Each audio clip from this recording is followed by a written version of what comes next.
Hey guys, in this video we're going to take a look at a modern version of the calculator, meaning we're not going to type functions as they have been typed before, because as you saw before, those things take up a lot of room on the screen. So there's a better way. Crank up Visual Studio, and we're going to type the following code using system like this. Okay, so create a namespace here, namespace called ops for operations. There you go.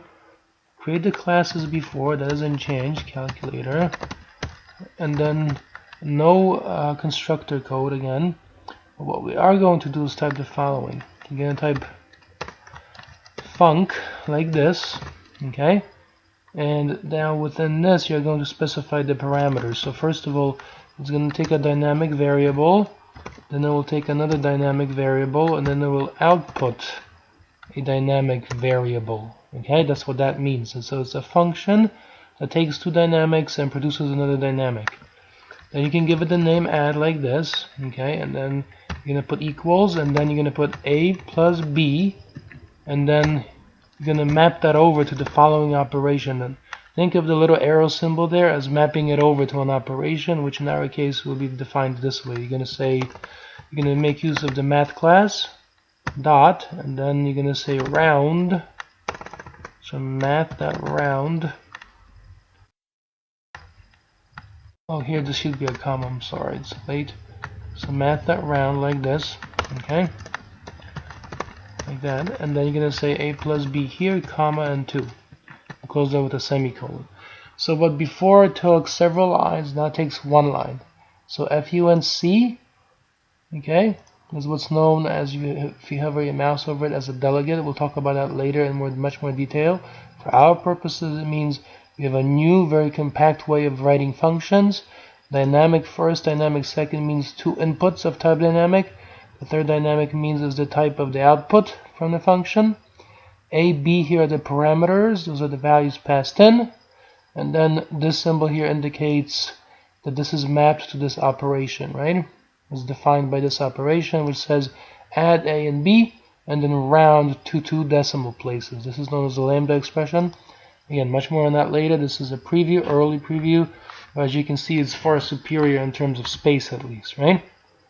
There you go. So we're going to Control C and Control V this, and then guess what? To add more of these, you can just simply change this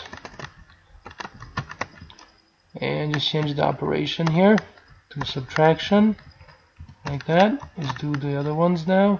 So again, keep a and b and change this operation to multiplication. And lastly, let's do one more, and then you see this really does take a much less space than the other ones, correct? So change this to divide, okay, and this one here will be multiply like this.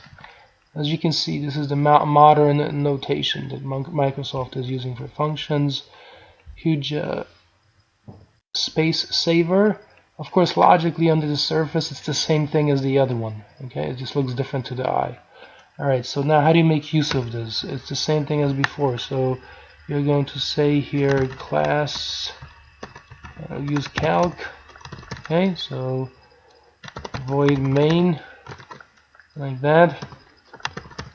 Okay, and let's make it a static void main. That's it. Now to make use of it, you have to go as before. So you're going to say calculator like this. Okay, calc equals new calculator, close with a semicolon, and then console that right line. And of course, we have to now have some inputs. So in our case, what if we don't define the inputs before as separate variables? Let's take a look whether that will work. So you're going to say sum is, and a space holder, or if you want, you can just add one of these, right? Plus. Okay, and then you're going to say calc dot and then add.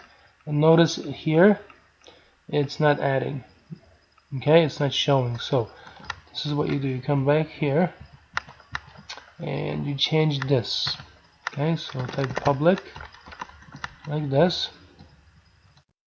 Now when you come back down, take a look, calc dot, and now add shows. You see? So now because I set it to be public, it's available in other classes also.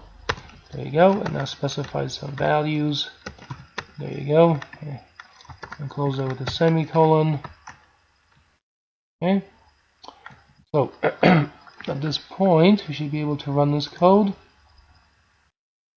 and go back here, and we've learned that public makes code available everywhere. You just saw specifically in other classes.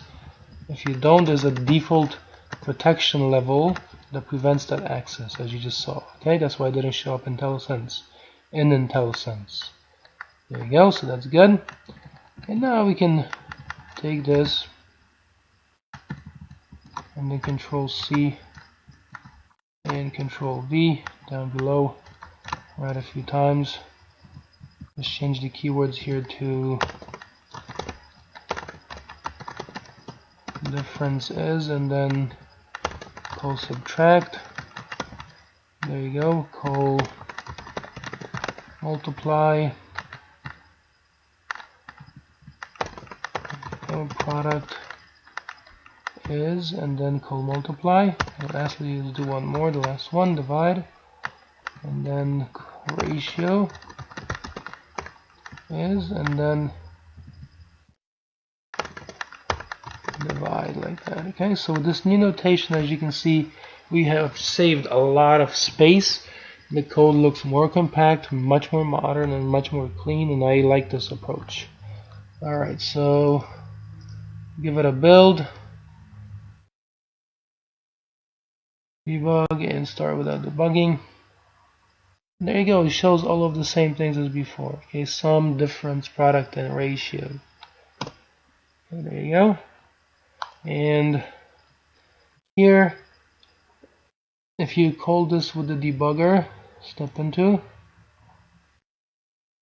it's kind of interesting, right? When it's called, there you go. Okay, so those are created essentially. Right, that's cold. So actually only that portion is cold, you see?